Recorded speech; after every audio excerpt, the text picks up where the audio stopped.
the cloud.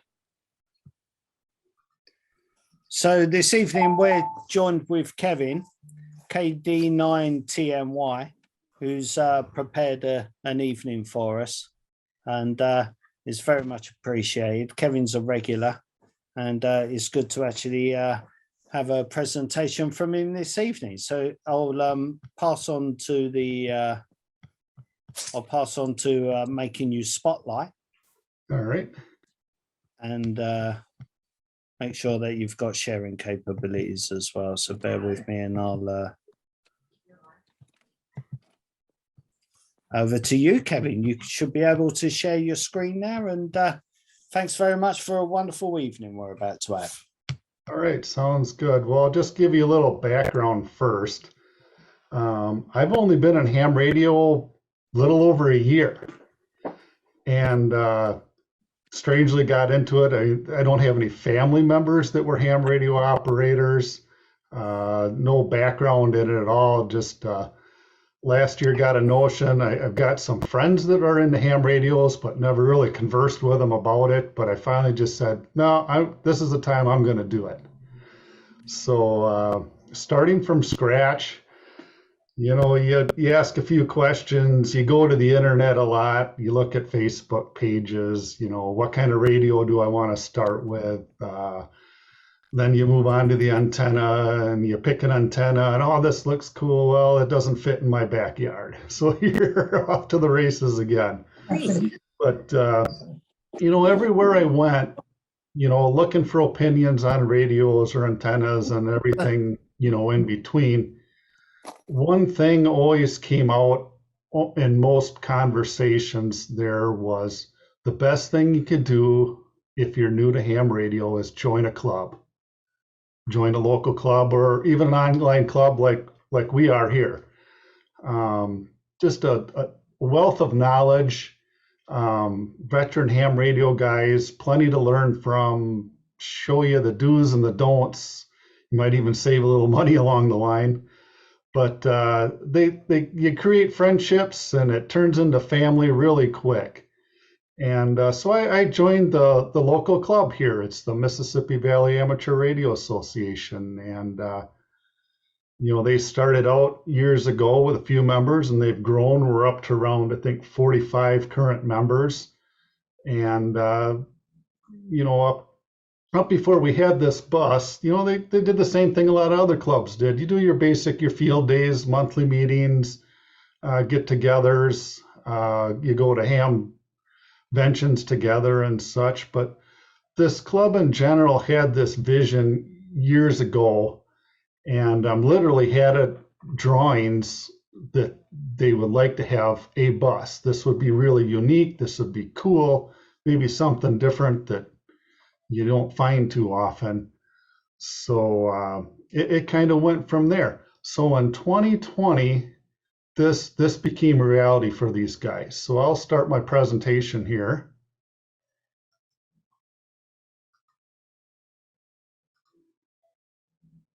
All right, is that showing up? No, not yet. Okay. Let me try this.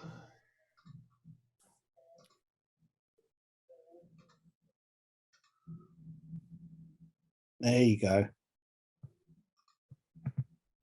There you go. That's it. Yep, we've got it. Oh, I gotta get this out of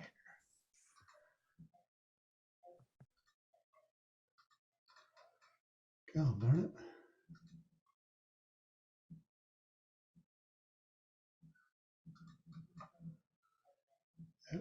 There we go.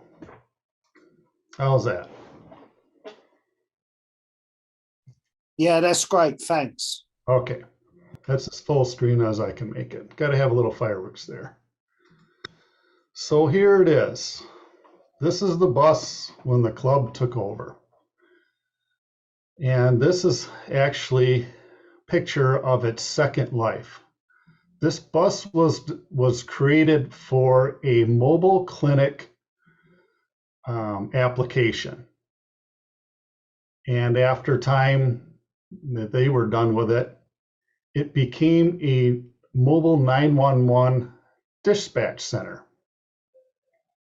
And when they were done, which we think was cost, it was very cost effective at the time. It required a lot of cabling and hubs.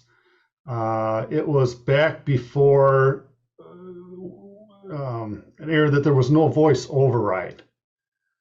And at that point, they gave up and the club was able to take over. So the dream came true. So now we go into, we got to modify it that works for us best. Little messy, but what's a project without a mess? And if you guys have any questions on the slides or need me to back up, feel free. And any little detail you want to look at, go ahead. But went through, put, new coax in, everything we needed for ours, take out what they had, and make it work for us. So, Kevin, can I just ask, from that slide there, the image there, is that how you received it, or had you already put those cupboards in? The cupboards on the right were mostly there. The countertop on the left had to be changed to our needs. Right. To Okay. allow for Gotcha. stations along that side. And we are looking towards the back of the bus. There is a small room at the back through the doorway, and just in between on the left is the rear exit door. Right. Gotcha. Okay. That looks awesome. We got a little refrigerator in there up above. Doors are open. There's a microwave in there, and we're always looking for more storage. You can never have enough storage. Even the other weekend, we were working on the bus where you see the shop towels and the spray. Mm-hmm. We put in a countertop along there. We're going to make another station, might just be for dual band. Right, gotcha. But our main, there'll be a main station in the back that you can close the door, and then there's two on the left-hand side. In the next slides, there'll be a little bit better pictures. So, that looks great. So now we're looking towards the driver's end of the bus, and there is a small seat on the left and the right for passengers. So as it's traveling, you really only have 3 people on the bus. And then after that starts, we have, like, I guess you could call a little greeting room, reference room. We've got a board that was put up to put, QSL cards on. On the right, we've got a magic marker board for visitors that they can put their call sign on, and just kind of a hangout. We got just some, roller chairs in there, just a place to sit around and talk. We do have a Yaesu radio behind the driver with an FT991, I believe, to one of our new Scorpion antennas, and I'll have that in another slide. So here's just stepping back a little bit farther from behind the driver's seat, and you can get a kind of an idea how it goes through the bus. So got your seating area, you got the 2 station chairs and 1 station in the back. Got room for hanging plaques and things like that, or anything educational we try to get up on the board. Let's see here. Here is a little wiring project going on. Having to pull some new coax and dig in and find out what's behind the door there.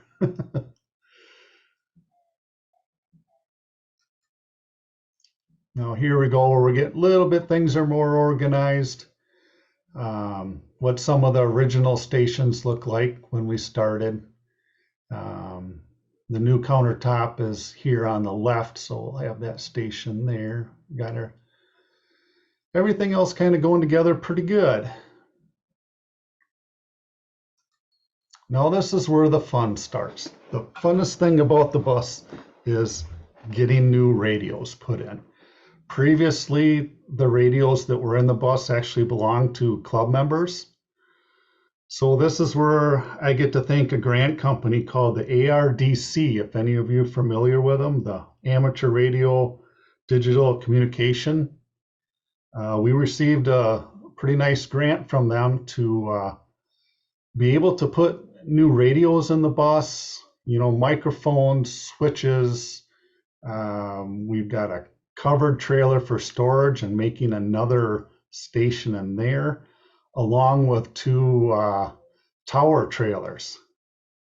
So, and everything in between. But this is a day where we project putting in new radios, and I think anytime you get a new radio, that is the funnest thing about ham. So it was a good day. And how many, Kevin, how many rigs have you got in the bus? How many does it hold? 2? We 3? have 1 full station in the back, Right. 2 full stations here, one being kind of in the lower left and another one just above it. Right. We'll have a small station kind of over to the right corner there that we're developing right now. Right. And then a real small station up behind the driver there. But we've got other radios on board, some dual band. We do have a 4th main radio that we'll be putting in the trailer possibly. It's kind of a backup right now. We did 4 new radios the same. The stations are set up the same on purpose. We wanted redundancy. You know, I guess when you looked at emergency communications in general, you wanted to easily jump into it, not have to say, oh, which radio am I going to be working today? Everybody, you know, that wants to get on, you know, in the club, work the bus, it'll be the same radio. So it makes it very handy for a lot of different radios, but for a lot of different applications. So this is what a typical station looks like. This is one towards the back of the bus. So I know you're into ICOM, but we got some Jesus in there. And we did a comparison.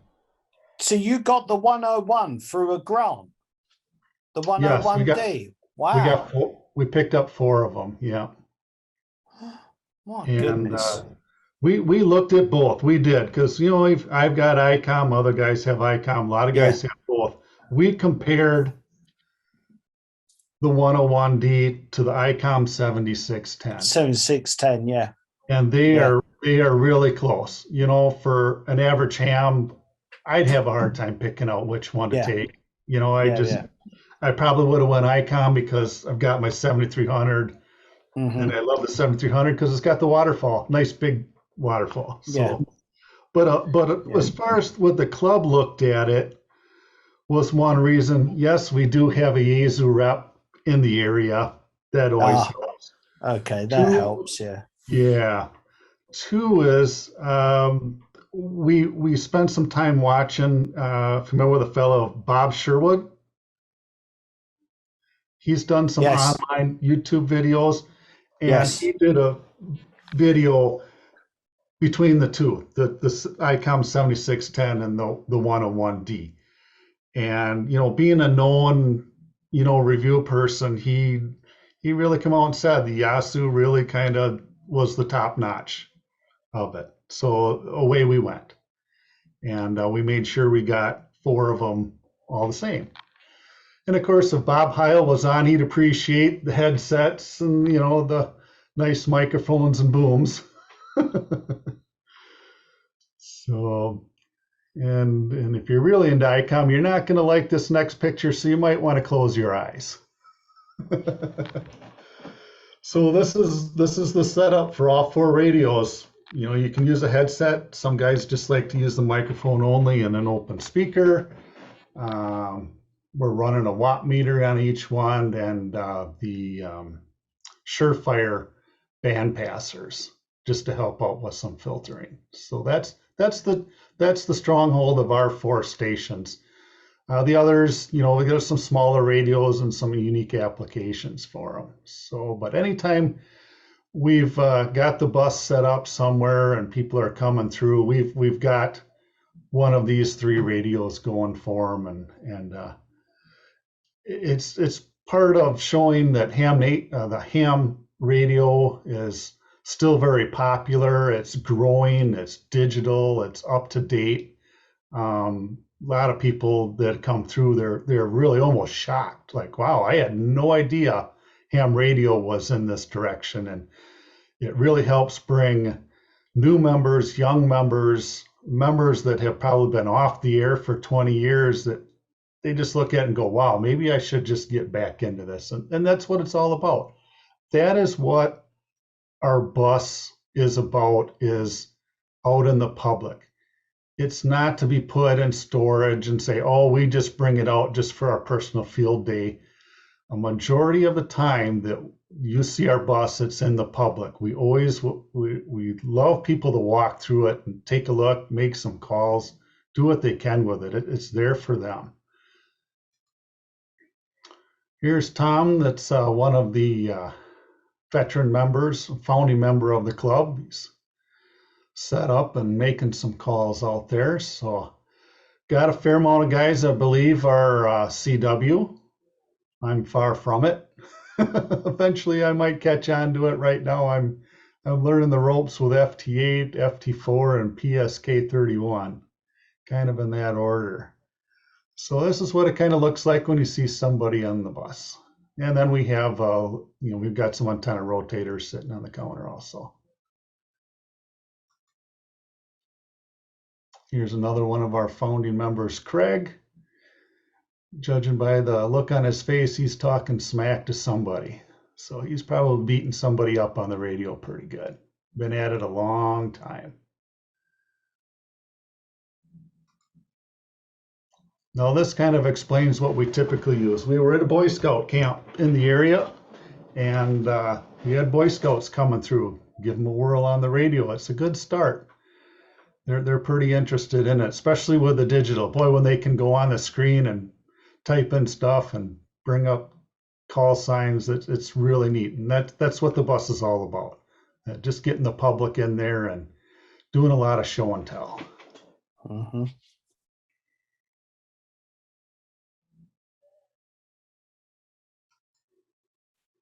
This was my first time getting to use the radios this spring. We were set up in a parking lot here in town for our fundraiser end. And the caption wasn't typed in. We actually have a webcam in there, and we were doing a Facebook live stream that day, and it was filling in the captions. I didn't realize that until I downloaded the pictures. The funny thing about this was, I was going through, and it's when you first jump behind that radio and you look at it, after you've gotten over, oh, this is cool, it's a little intimidating. There's a lot of switches and a lot of moving around, and you're like, well, okay, do I want to jump in here and make a call out there? Well, maybe I'll just answer somebody first. And I said, oh, I got this guy. He's from overseas. Punched him up, come up as Japan. I could not understand a word he was saying.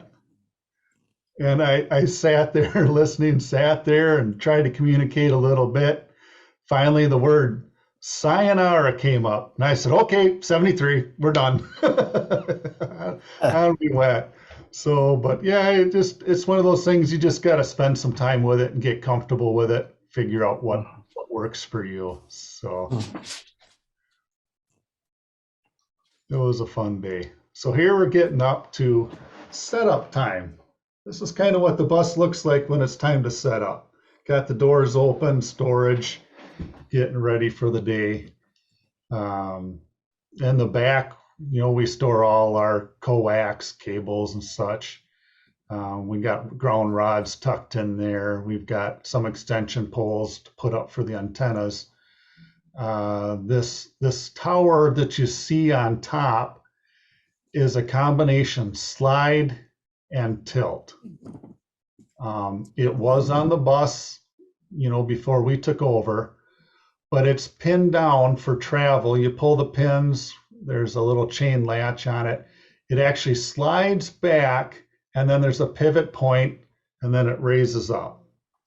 The bottom does not sit on the ground. It hovers off the back of the bumper about a foot, so it doesn't come in contact, but that's where we'll hang a dipole from, and then a dual band antenna.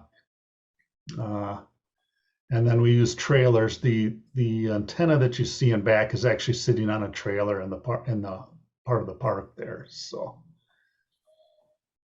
that's what it kind of looks like when we start.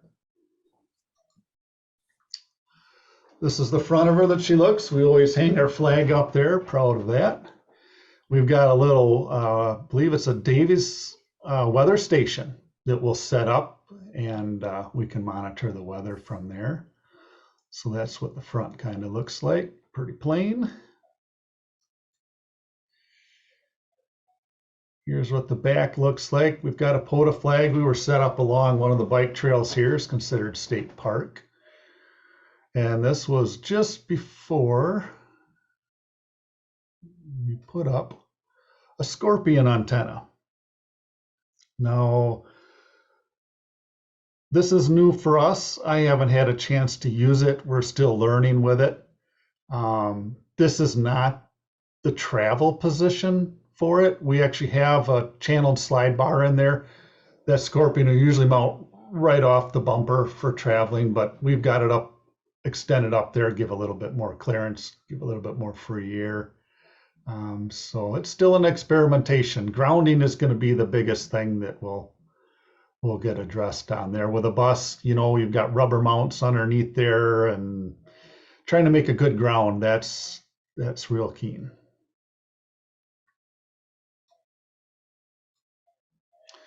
And this is what it takes. Biggest thing I can stress with a project like this is it is not a one-man band. It takes a few guys to set up. Takes a little work. Not, you know, real time consuming, but if we get a few guys going, we can get set up, you know, easily under an hour. Teardown goes a little quicker for some reason, but that's kind of what you see. This is where we were setting up at the Boy Scout camp down the road here. So getting ready for some demonstration. This is a little box in back where everything kind of comes up from. We've got things tagged there is what station it is, where the cable's got to go. Got rotor controls available and some antenna switching. Pretty basic. We got a ground terminal on the side. We try to get a ground rod as far in the ground as we can, and still be able to pull it back out.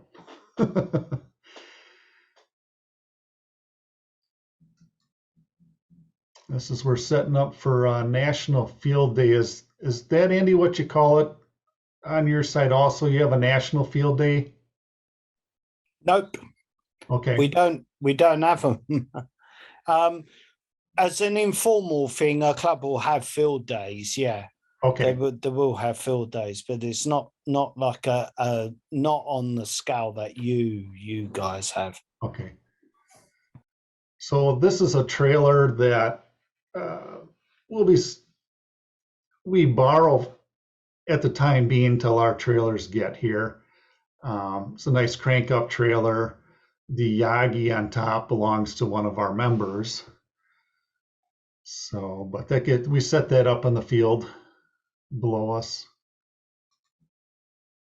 Here's the other side. We've got a club currently has a small red trailer in front with a Yagi, and then we've got a dipole strung from there. That trailer's in the far background. So getting a little closer set up. Fortunate the trees were in the right places. They made some good tie downs.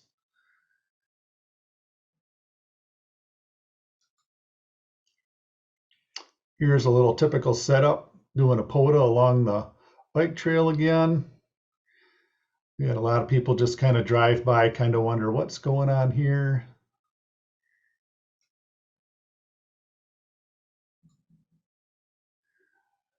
And the club took it with some members down to Dayton Hamvention this year. They had a very, very good turnout.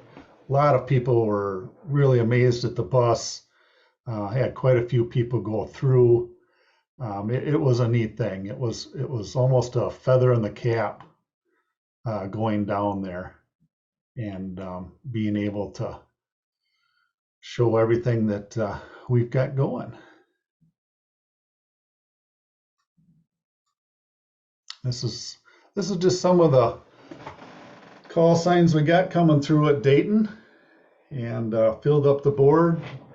Most of them were readable, and what we did afterwards is we created some QSL cards with some members that went down to Hamvention, and then we're mailing those out to all the call signs on there, and at least as if they were readable anyways.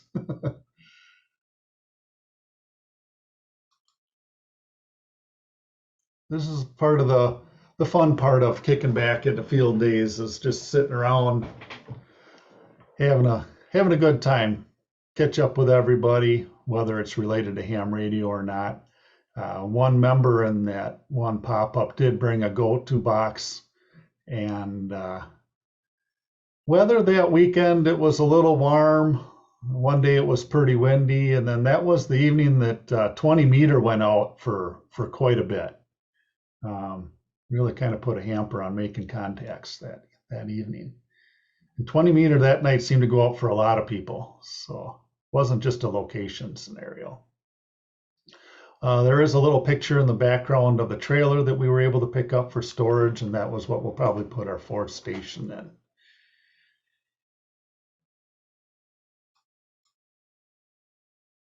There's another setup we did locally in the hometown on Alaska here, just down the street from my house. There again, the Community Days was a public event. They had anything from food trucks. We were there. We had a fella next to us from the Department of Motor Vehicles that had a roll cage on axles, and he had a couple dummies set in there, and they spin it around really fast to demonstrate seatbelt safety. You watch the dummies fly out, the faster it went. So it was kind of an interesting day. They had inflatables for kids. It's just a city event, and it's a great place for us to set up and get the radios fired up and let people walk through again. Latest one we did is we took a little trip up north, halfway to Canada, to Chippewa Falls, had a ham fest, and we've got a good relationship with this club up here, and we thought it'd be a nice to bring the bus up and let them go through it and show what the latest and greatest, what we're still doing with the bus. And this is was part of the grant also, was continuing. It wasn't just to take the funds, use them up and be done, walk away. It was a continuing commitment to say, we're going to still, even if we are at someday done working on the bus, we'll still be going forward and be out there in the public eye.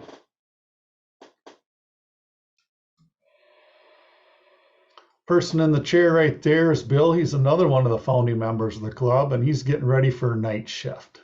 So it's just pretty neat to work the bus 24/7.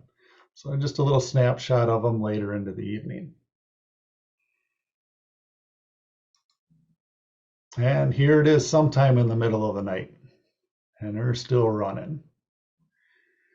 Not sure if everybody's awake or not, but the radios are on. We've got a little pamphlet, kind of some of the highlights of what is on the bus. And I can always post these maybe later if somebody wants to read up on them and look at any details, come up with any ideas. That's the whole reason. That'll be great. Thanks, Kevin. Yeah, they're just for ideas. I thought, we'll go through the slides and see what kind of questions arrive and such. Got another page there with some of the highlighted things that we've done. Some of them maybe before we had the bus, and some of them with some things that we've participated locally. Got a little layout of the bus inside, and go from there. And a little picture on the left there of what our towers will look like when they get here. They're almost done. So it's a little pamphlet that we've got made up. And that's getting towards the end. Like I said, the highlight of having the bus is really for the public. Obviously it's the communications and at this point, you hope we don't have to use it for emergency occasions. It's hard to think of it as we're in a position where we're the actual last line of communication with what's going on everywhere. But secondly, it's just really for the public, and then the club gets to use it on top of it. So if you've got any questions, throw them at me. I'll answer them the best I can. Other than that, we thank you from the club for giving us a chance here today to show you what it's all about. No, thank you very much for sharing it with us. I've got a question. I'm curious. Just jump in before Jonathan. How many club members have you actually got? Because that's quite an extensive setup that you've got there. We currently have 45 club members. Wow.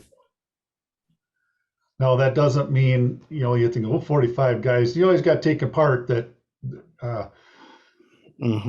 it does take a fair amount of people to get it going, but, especially in the summer months, families got a lot of stuff going on also. So it's pretty rare that you get 45 guys on the scene to get the bus up and going. So, a couple, times that you might get a fair amount or majority of the members might be at national field days because, they might be bringing their own radios and setting up a pop-up canopy or something along the lines. But, as far as travel goes, with it, you can only seat three, it only takes 3, and then the rest have to kind of caravan behind. So, but it does take some guys to do it. We were fortunate that we were able to pick this bus up, but there are things that go with it that you don't think of. It's like we're fortunate that it wasn't an empty bus. We didn't have to start from scratch with a layout. We did have cabinetry in there. We had something to work with. But things that go along with a bus, maintenance, fuel, insurance, just day-to-day stuff with it. You don't always think about, things come up, putting new pieces in, which is nice. And as you use things break. You got to replace some things. Things get used, especially when you've got a lot of people going through, a little knob will fall off or break off or the cleaning, a lot of cleaning. You've always got to try to have the best appearance, even something simple like washing windows. A couple of things, the bus, I didn't have a slide for. We do have an onboard generator. The bus is fueled by diesel, and the generator does run off the main diesel tank. So we can run approximately, I think at 220, we're running around 45 some amps, off the generator that are available because it takes a little power to light everything up in there, plus some air conditioning. That's an advantage of the bus also. We got air conditioning, we've got heat. We'll set up when it's cold out. It is not meant to be a fair weather bus. The guys have set this up when it's been really cold. Setup seems to go pretty good. Oh, this wasn't so bad. It's cold. Well, when it's 10 below or 5 above or anywhere in between, what coaxes like to roll up and put away after it's been set up in the cold for 24 hours? It's a real treat. So our other power option, if there's a 50 amp breaker available, what we can plug in there too. Project down the line might be looking at solar panels, for alternate power. So something we may look into down the line. I think with a bus, there'll always be something, whether it's a technology change or just something personal. We feel, well, it's either outdated or we found something that works better. So it's something that if you guys got questions, throw them at me, get them answered the best we can. Or if you got ideas you want to bring up, throw them out there, see what happens. So I've got a question, if I may. Jonathan M0VRI. Bearing in mind what you were saying about you hope that you don't end up being a kind of communications of last resort. Have you considered actually keeping the electronic equipment in like a Faraday cage? So if some horrible event occurs, at least you've got some protection from an electromagnetic pulse. I don't know as if we're that far into it or not. Mm-hmm. I mean, it's just a tin box, right? Yeah, we've only had, I think we picked this up in 2020, so we're just into our second year with it. And our focus right now, as far as emergency communications, we do have members that are Aries races familiar with. They're versed in that. Our stage right now is we're working with, I want to say here, trying to get in touch with local authorities. I think at this point, they know we're there. We're just trying to figure out this good merge to, what do I want to say, to make sure that they call us when needed, that we're not forgot about. And we want to make ourselves look like we're the real deal. We didn't want to just throw it, say, yeah, we've got a bus, we can do emergency communications. We said, no, we're versed, we can handle this. And if we were to get an emergency situation, Jonathan, we would probably go in there with the idea that approach somebody and say, how can we help? We aren't going to be there to run a show. We're just going to offer our help. No, I get that. I mean, it just occurred to me that, I sometimes think to myself, and like my grandchildren will say, so what's so great about this amateur radio? Well, and I'll explain that you can talk to people all over the world. You can use the digital modes and your computer can do it and everything. And at the end of the day, if something terrible happens and the internet isn't accessible anymore, so there's no phones, there's no television, there's no WhatsApp, there's none of that, but amateur radio will still be working. And I was thinking, just in the context of you saying that, it is maybe something that might happen one day, maybe a good precautions to kind of protect the electronics from an EMP. So just a thought. I'm interested to know what sort of insurance you need to drive that thing, because it looks like a lorry. Insurance actually isn't too bad. Considering its application, it's actually a lot less or minimal than what you would expect. Probably cheaper than insuring a covered trailer. Oh, okay. So it's 35 feet long. I mean, that's a big animal, right? Yeah. You don't quite fall into that RV category, and you don't fall into a passenger bus either. So there was a little bit, probably trying to find the right insurance person to say, this is exactly what we're using it for. Mm-hmm. They probably look at travel time versus, probably the biggest insurance thing is all the equipment inside. Yeah, sure. You start adding up all the radios and antennas and all that stuff, it's probably far more expensive than what the bus is to ever replace it. Yeah. Can I have one more? You were talking about sure. The difficulty of getting an earth spike into the ground and getting it out again. I mean, it strikes me a big old beast like that, you could probably have a hydraulic ram on the bottom that could kind of drive something into the ground and then pull it up just before you go, right? Yeah, where you're on grass, of course, not where you're on the road.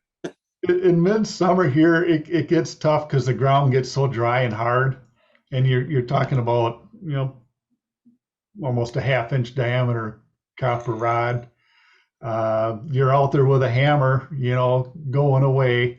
And it's something temporary, too. It's not like we're going to be, for field days, it's probably the longest that it's set up, a 24-hour span. A lot of times when we're going, we're off the edge of a parking lot, there's a thing there that no matter where you set up, you know, when you get into some of these spaces, you got to almost look and going, what is in the ground right next to it? You know, you're just looking around going, well, it doesn't look like there's anything buried here. You know, it's a little precaution you got to take once in a while. So, but you know, we've never really had a major issue with grounding, getting the rod, you know, a couple feet in there or something. It's to provide some to get, you know, help with noise or whatever. It Yeah, seems sure. to work really well. I think what helps is there is enough metal on the bus itself. You know, it kind of helps disperse. You know, at one point, maybe helping ground, you'll start taking straps and going from the frame out a little farther, getting around some of the rubber mounts and things like that. And there again, it is somewhat newer. You know, we've only had it for a couple of years, and you kind of go with projects that you need to have going right now. You know, it's like it'll always be time for more. Like I said, the other previous weekend, we put another countertop in. We also prepped for putting a trailer hitch on the bus so we can haul the trailer from the bus rather than have a member bring their full-size truck to pull that, you know, and carry that thing along. But yeah, you know, coming up with something better for ground down the line, it really, to my knowledge, hasn't affected radio usage at all. You know, we've never said, oh, something's going on because we don't have enough ground. So it's been pretty good that way. Sure. But yeah, like you say, another step would be for EMP, you know, if you really want to get into it. It's good that you brought it up because it's something I can write down and say, hey, you know, it's something to look at down the line. But the list of projects, you know, that are 5 pages long. But So yeah. in the UK on construction sites, they use these big metal vaults. It's called a tall vault. Okay. And it's a steel thing made of plate steel about this thick, you know, with a gas strut to help you lift the door. And these things are designed for leaving tools in on construction sites. They're very, very secure. Sure. And maybe you could stick one of those in there somewhere, you know, and then kill 2 birds with 1 stone. Yep. Help secure the equipment in both ways. But thank you for answering my questions. I'll let someone else have a go now. Yeah, no problem.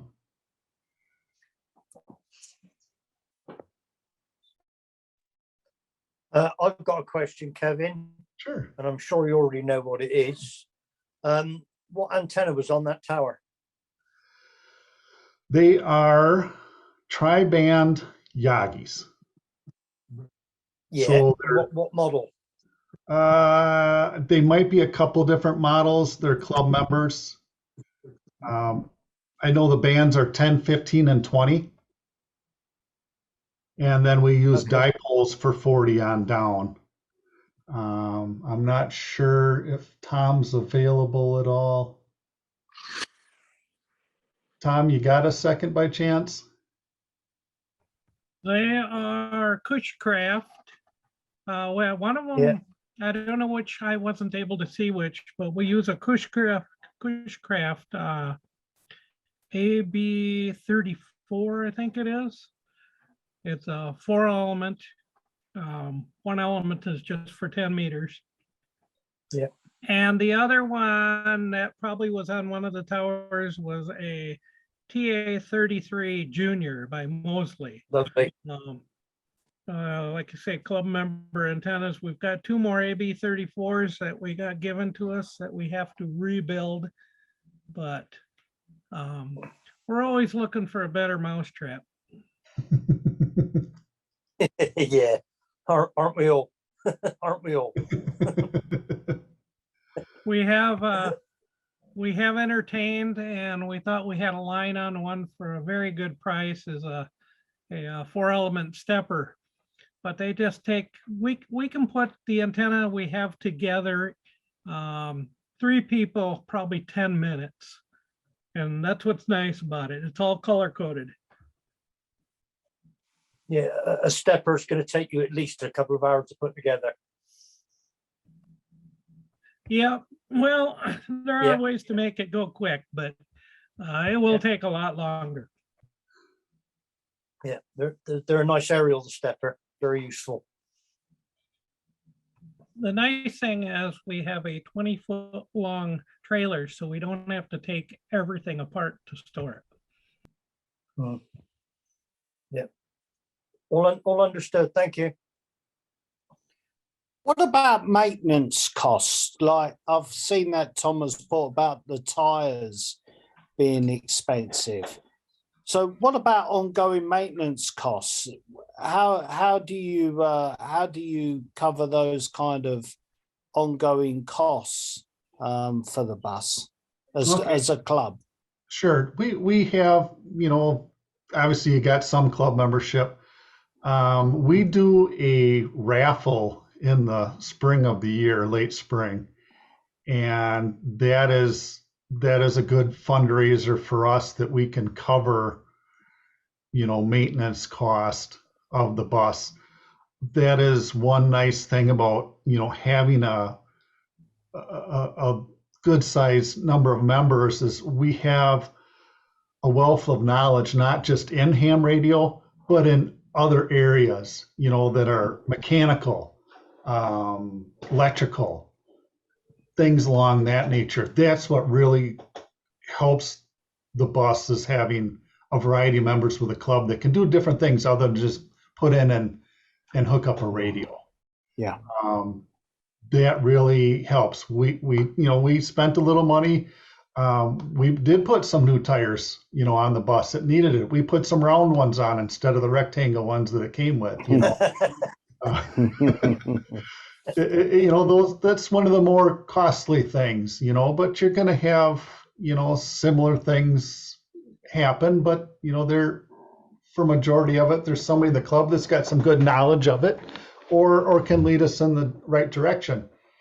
I'll give you a pretty good scenario is if the bus was to break down, Craig, one of the members in the club, well, his family business is tow truck business. Who do you think we're going to call? So we've got, maintenance, outside of oil changes. This year we do have some indoor storage available, and that can contribute to keeping your maintenance down. It's not going to sit outside in the snowbank, be exposed to the elements. Obviously, you guys know cold weather can affect a brand new vehicle just like an older vehicle. There's always things that go wrong with that. But yeah, it's a little older bus, and it's showing its wear and tear, but it's holding together. It's doing what we need to do. Like mentioned earlier, it's in its third life. You just never know. It's kind of like, what is it, 101 uses to the Briggs and Stratton engines. They have those over there. So off the top of my head, Andy, I don't know what a total maintenance cost is per year. We've made a couple trips to Eau Claire or Chippewa Falls area with it. The first big test drive was clear down to Dayton, Ohio.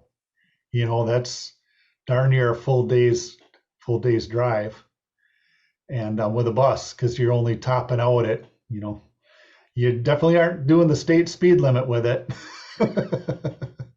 and just to get a different question that wasn't answered was, when you saw the radio set up there, they stay there while in the bus all the time, in their place. We don't have to do a tear down inside the bus when we set up and leave.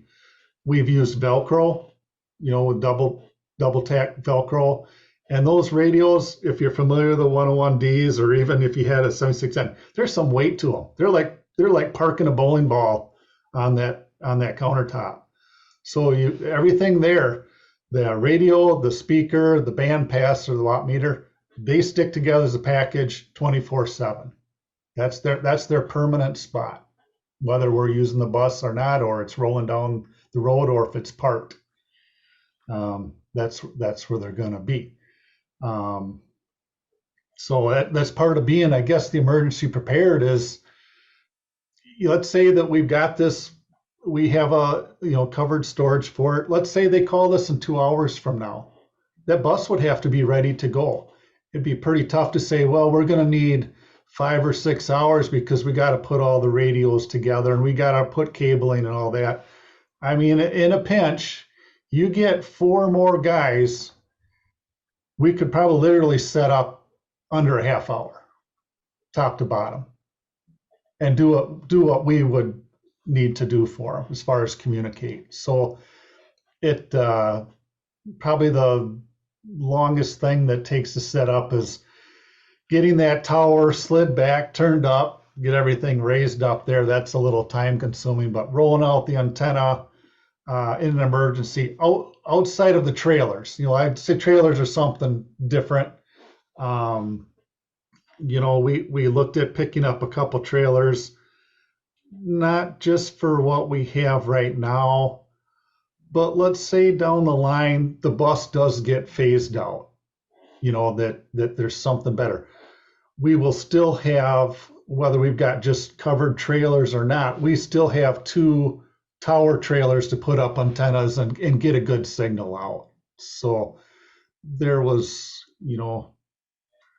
when the grant money did become available, these guys had their ducks in the row. They had a list together. They knew, hey, these are the things that we need to use. They weren't just kind of look at it. It was a needs list that they had and not a want list.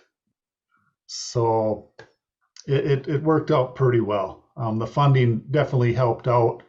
It gave the members their own radios back, which was very generous of them because, what an ICOM 7300 cost, and then you put it in the bus for public to use it, and something happens to it.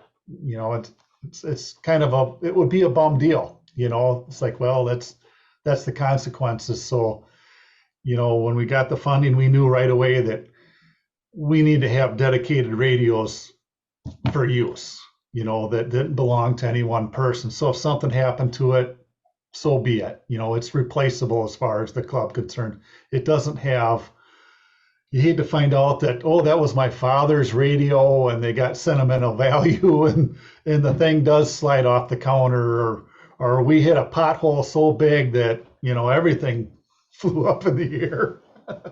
So, yeah. And so that Scorpion antenna, does anybody here have that? Have you used it fluently? Anybody familiar with it mobile-wise? No. Okay. All right. I know a lot of guys have the Tar Heel version of it. What bands does it cover? Kevin? That Scorpion, it's the model SA680, so it covers 6 through 80. Right. So it's going to need. It's a much better built antenna than the Tar Heel. I mean, it's like 100 times better. It's all stainless steel. And I mean, it can take the environment. Cool. Yeah. I think the only advantage guys have with a Tar Heel is the weight.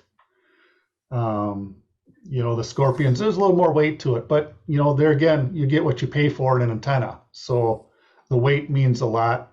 It tends to scroll up or down fairly fast. Pretty efficient antenna. I just personally haven't had a chance to sit back and use it on the radio yet, really play with it. So I do know a little bit from it, though, is that considering our setup, where that Scorpion is at and having antennas right above it, if you don't have the filtering on or going, it can raise havoc with the other 4 radios. So just, I think, because of proximity, but you get the filtering on and where it needs to be, and you get good clean ground. I think it's going to be a really good antenna out there, for doing some of those bands, even if you want to do it going down the road, so because it does stay attached to the bus, other than we use the extension when it's parked to just give it a little bit more clean air.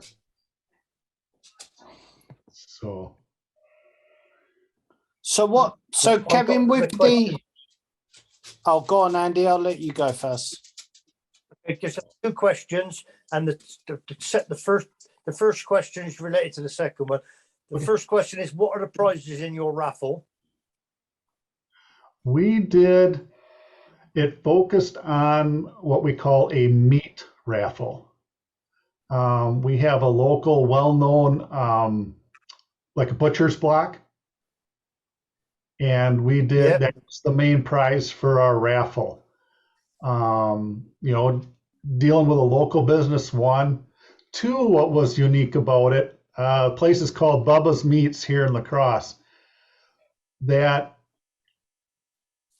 the prize was given from Bubba's as a gift card, just like a charge card.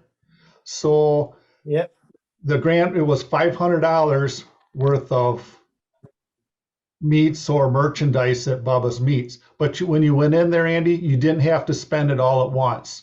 If you only wanted to get $20 out of that $500, that's what he used on that card. So some places give you just a gift certificate and it's like an all or none. He does like a charge card gift thing. It worked out really well. We raised a good chunk of money on that for the year.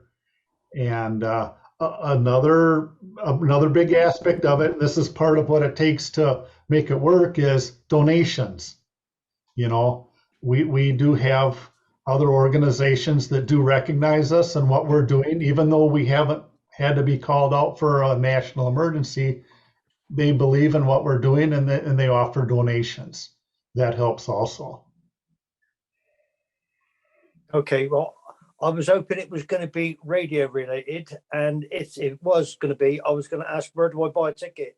Yeah, I put in for it. We'll see where it goes next year.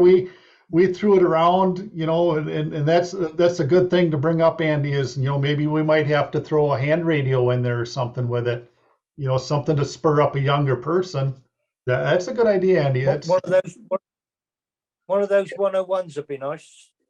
you know, we did cash this year as the alternate prizes down, you know, just but year to year we can change that.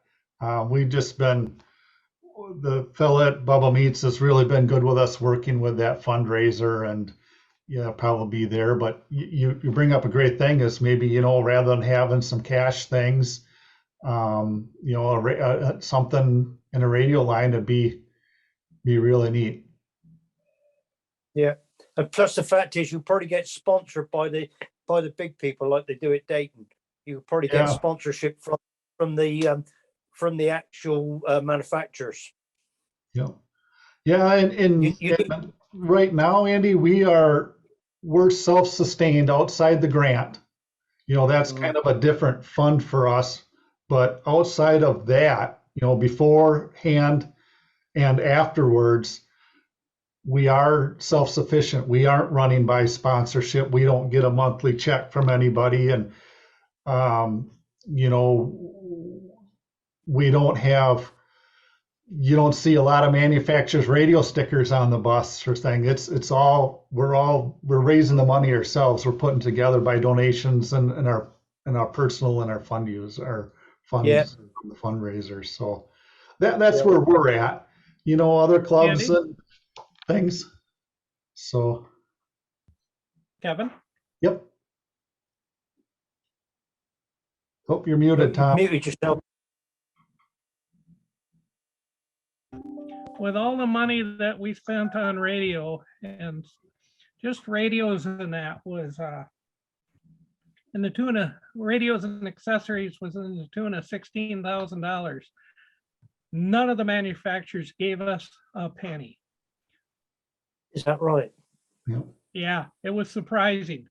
I'm a buyer by trade, and couldn't get nothing out of them. That's amazing, isn't it? Yeah. And It they was. wouldn't do that. That's well. I would have Yeah. thought someone like Ray Novak at ICOM would be all over this project and wanting to help. No, he didn't. We talked to him. No, muted. You've muted again, Tom. Yeah, Go ahead. you mute. That's it. Yeah, go on. We can hear you now. Yeah, I was muted. I say nobody wanted to do anything. I talked to Ray. I talked to many people. I don't think they thought we were serious. Which they should have. When you're going to go in and buy something like 4 of a 7610 or that 101D, you think it would have got somebody's attention at either one of those places, but you're just another number out there in the end, you know. Have you said, curious now, have you sent them a video of the bus now, or a picture of the bus now to ICOM and say, this is just to let you know, this is what we're using and this is what we've achieved? When we had it at the Hamvention, Yeah. the Hamvention, we told them all. Yep. They could come and see it. The Yesu National Sales Rep came through, Mhm. Wow. but we had to work with a dealer. Cool. My goodness. Wow. I think that may well be though, Tom, because there's a very clear line with the manufacturers that they are distributors only, and it has Right. to go through the dealership. And that may be that as much as they'd be willing to do something, they cannot physically retail a unit out, and it has to go to a dealer. So it may have been that prevented them.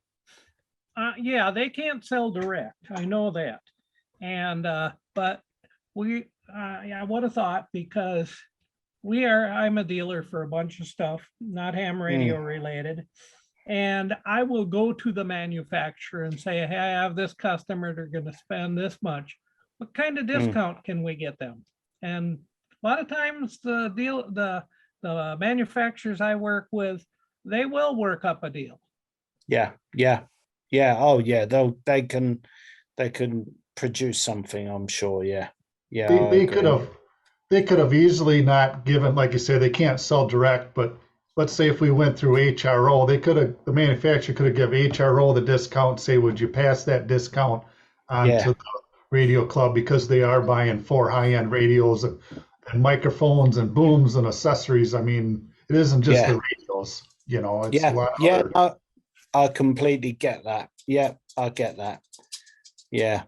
So it's a shame. But I guess at the end of the day, you don't really want to be beholden to anybody, do you? You know, at the moment, you're completely independent. You've done it all yourselves. You haven't got to put signs up advertising anybody. You haven't got to be loyal to any particular manufacturer. I think it must have been difficult, but I think you've made the right call, really, at the end of the day. Yeah. When we selected radios, it wasn't biased off who gave us the best price. It really boiled down to really comparing these two. And like I say, they are, for an average ham radio operator, those two are really close. It'd be really tough. But, you know, when you start dealing with some of the guys that are known top-end reviewers, and they really kind of help you steer one way or another, you know, that was the decision factor. And like I said, guys have both. You know, there's guys that are, you know, not just tied to Yaesu or ICOM at home. They've got both. And our biggest thing was to keep things the same. So, you know, it probably could have been easy to say, well, let's make this real quick. Let's just get 2 ICOMs and 2 Yaesus. Well, now you got twice as much work to try and learn both radios, you know, especially for somebody, for me, you know, I'm finally getting familiar with my 7300. I got to go in and tackle that Yaesu in there. So it's the redundancy is the biggest thing stressed when it comes to emergency situations, is reaction time. How quick can you get in here and do it? And you say, oh, last time I was working the ICOM, now I got to use the Yaesu. But yeah, like I said, you mentioned that very well, Jonathan. You hit the nail on the head there. Is we don't have anybody. We've got some nice stuff. We're working on a good system. We're having a ton of fun. There isn't anybody that comes to the bus, even after you're soaking wet when it's 100 degrees out, you're setting it all up. There's nobody crying. They're just, hey, I'm going to get cleaned up. I'm going to get something to drink and eat, and we're going to get on the radio and start making some calls. Yeah, brilliant. That's the attitude of it. So have you done what we call the Mars mod to those radios? So they're wide banded. I don't think so. Tom, I don't think we have any mods to the radios at all. I think they're factory setups. No, I haven't let any of the smoke out of the radios yet. That's the secret, Tom. Keep it in. Keep that Yeah, smoke in there. They work better when you let the smoke out. No.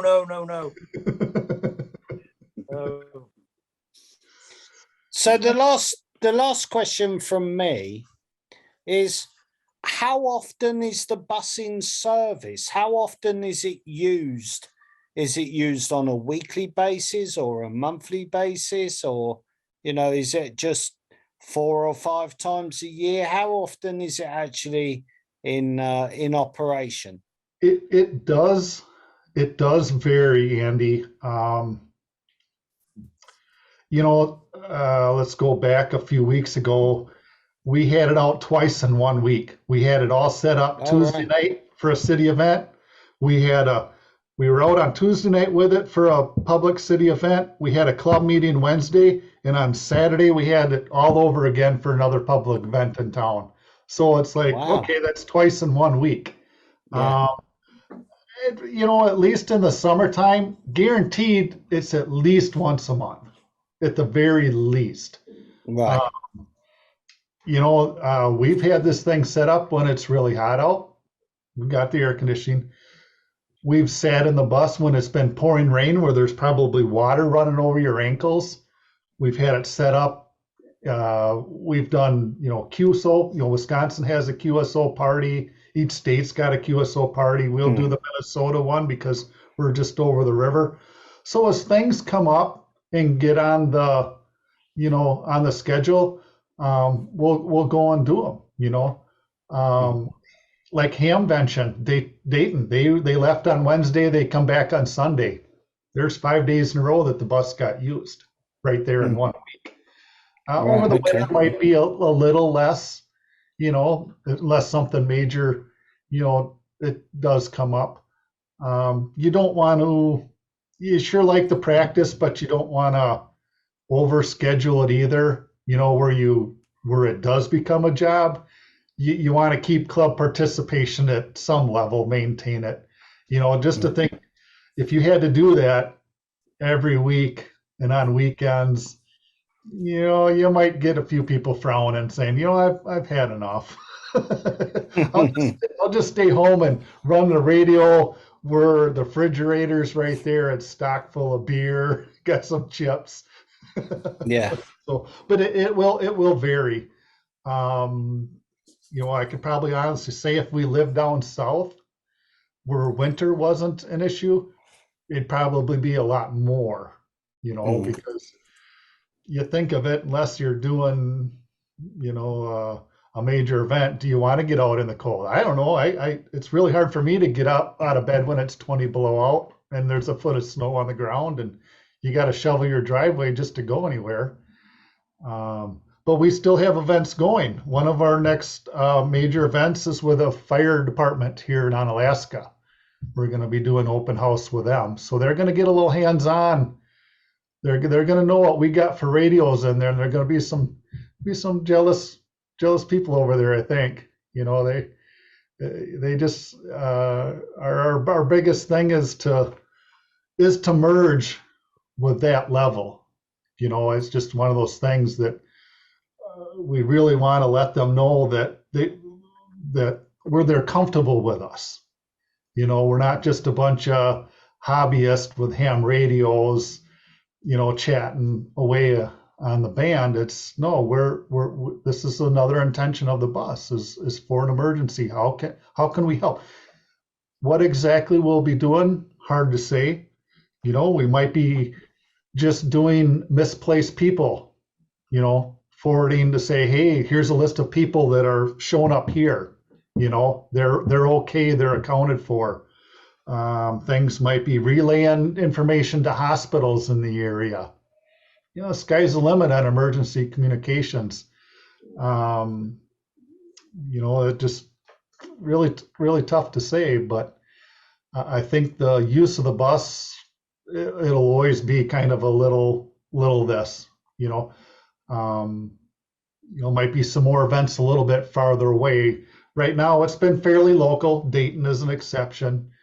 But to go any place distant, like Andy, if we were to call your brother-in-law up and say, hey, we're going to be in Florida next weekend, it's going to take a few guys to go with and do it, so one of those. Yeah, it's good to build those bridges. You're absolutely right. I'm quite interested. What internet provision have you got in the bus? Because it must be on the web, right? What's that, Jonathan? What internet connectivity do you have in the bus? Internet. Good question. We currently are using a hotspot through one of our members for internet. One of the things I haven't really had a chance to talk with Tom or the other guys is, if we lose that for whatever reason, or the phone, even with 5G over here now, if it's not fast enough to do whatever, just one is looking at some kind of tripod and a satellite dish kind of thing to get, or we have a sit down conversation with Elon Musk and say, we want Starlink, So, well, in the meantime, until you succeed in getting Starlink, hit me up, Kevin. So my day job, I work for a firm. We do cellular routers for a living, bonded multiple SIMs, really good connections with good failover redundancy and so on. We'll have a chat about it. I think we can probably give you some good advice. Okay. Yeah, and the hotspot has worked well, I think, for the most part. We're running the log in the N3FJP, and I don't think it's been an issue. Maybe sometimes a little slower than others, but when we're running the bus, a few guys are probably doing things the old-fashioned way. They're just writing stuff on a pad of paper, and then we'll just, you letting one or two guys enter at a time. Sure. So, but yeah, alternate internet would possibly be a nice upgrade, down the line. So, Kevin? Yes. The only thing we've ever used the hotspot for actually is to look up call signs and have the DX spots working correctly Okay. on the software, or download something that we needed, or just to look up something on the internet. That's the only thing we've actually really needed. I've talked to, I think, 2 or 3 cell phone companies, and they're all, yeah, yep, we can get it for you, $30-40 a month. Yeah. And we do have the ISS tracker, which is that run off the internet, Tom, by chance, or? Just for updates. Okay. That doesn't have to update very often. So otherwise, we really don't use the internet on the bus much. It'd be handy to have one. Yeah. So in essence, yeah, the hotspots worked out pretty good for us for what we need. So like I said, a lot of guys, as far as if we're doing field days and contacts, they're just still writing them on paper and download them later. So, but the electrical, between the generator being able to plug in, that's our main source. That's where everything really functions there. But with a generator, then it goes to, and we're using regular power supplies for the radios. We're not doing a DC converter system at all. It's just straight, from a generator power to the 110, and then just a couple of Astron, 50 amperes or something, and powering the radios from there. So we keep it somewhat simple. I guess that would be maybe one thing that somebody'd say, well, you spent all this money, you know, with the interior of the bus and your cabling and wiring and the radios, that why you don't have a better electrical system. Well, it's like ours is redundant. You know, maybe somebody say, well, it'd be more convenient just to put a DC converter on there on that generator, and then everything draws off that converter. Well, what if that thing burns down? Then all your radios are shot. You know, if one power supply goes down for one radio, well, we've got 2 other radios that are live and going. Redundancy is part of that emergency contact, you know, again. So it, you know, to some people, things make sense, and sometimes they just wonder, well, yeah, there's always another way to, you know, do it. But we're pretty happy with what's at. We've got room to grow with it and still make it fun. If you had everything you wanted done now, well, then maybe it might be a little boring if you didn't have a project to work on. Less noise on HF. Yeah. What about linears, amplifiers? You've not got any amplifiers on there, so you're just using 100 watts, is that right? Yep. Cool. Okay. Yep. Now, There a question, Kevin. When you went to Dayton, did you see the Dara bus there?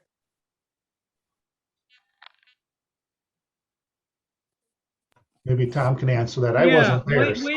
We were right in the e-com area with all the communications buses, and the Dara really wasn't open to anybody. We were supposed to get a private tour, but we just time just restricted it. So the Dara really wasn't open for presentation. And I don't think they have a bus. There was a trailer there. I know that. But the answer to that would be no, I guess. Okay, well, they used to have a bus. Obviously, they must have got rid of it. Perhaps they're short of money. But yeah, they've changed vehicles a couple times, I think. Yeah. Okay, I remember seeing it back in 93, 95, and it was quite a sight to see, really. Right, I remember that. Yeah, there were some other vehicles there, but what happened is when we pulled in and we were setting up, another guy pulled in, and he pulled in with just an open trailer with a pneumatic mask. And one of the guys was joking with him. He put a tri-bander on it, on this pneumatic mast, and he was joking with him. And he says, "You can't put that up here unless we can hook up to it." And he says, "Okay." He goes, "Sure." He ran the coax over to us, and we had the tri-bander.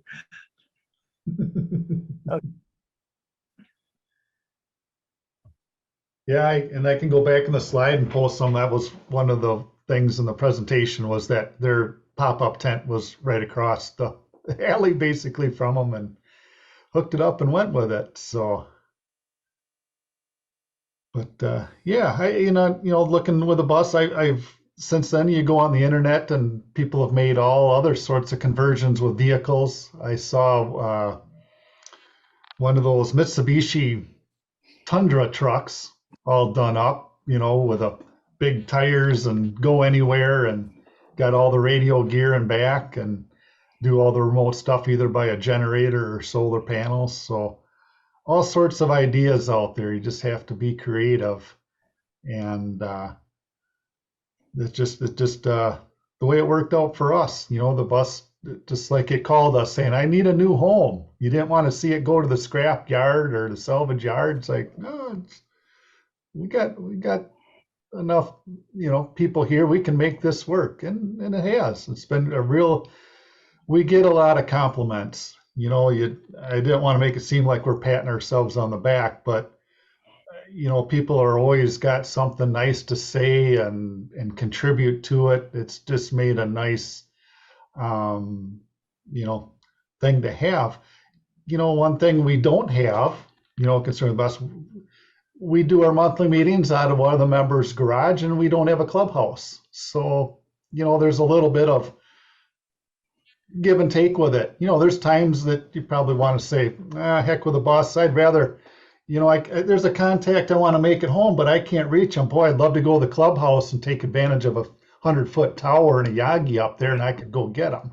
You know, so you're always like, you know, maybe down the line things will change. But I think the bus is going to keep us rolling for a while. So hopefully it gave you guys some ideas if anybody's, you know, looking at something like that. Nothing fancy in there really. You know I maybe went through the slides pretty fast, but you know, coax, we're just using basic stuff. You know, RG8X 213, you know, something similar to LMR4. We're not doing anything high tech, you know, in there. Connections are pretty simple, keep minimum. You know, we got a computer tower in there to, you know, run software, you know, but as far as, like I said, the radios, the antenna, and 100 watts. That's what we're running. Nothing fancy. No amplifiers or anything like that. That's at least now. So, yeah.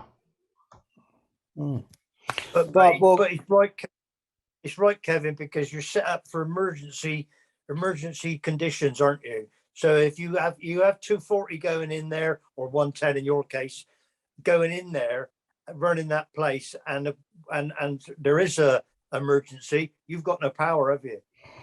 Yeah. So running an amplifier off of that bus, you'd need incredible stuff, wouldn't you, to run an amplifier anyway? Yeah. So, you know, and there too, an amplifier to me is kind of one way. Yeah, it gets your voice farther out, but it doesn't mean you're going to receive something just as well coming back. You know, so yeah, okay. That's part of the communication. It's got to be two ways. You know, you can't just be given directions. You got to be able to receive some. So it works out pretty good. And like I said, field days, we've got a variety of antennas, you know, outside of the towers with the dipoles and stuff and different bands. So plenty to work with during those days. So, and I'm still learning. With the generator running, and everything turned on, all the air conditioners, either the air or the heat, we only use half of the generators, what it's capable of. And so half of the 15 kilowatts. So we have plenty of room for an amplifier if we wanted to. That's cool. Right, well, thank you very much, Kevin, for the evening. I've really enjoyed it. I'm just going to stop the recording, make it easier for John to edit in the next few days.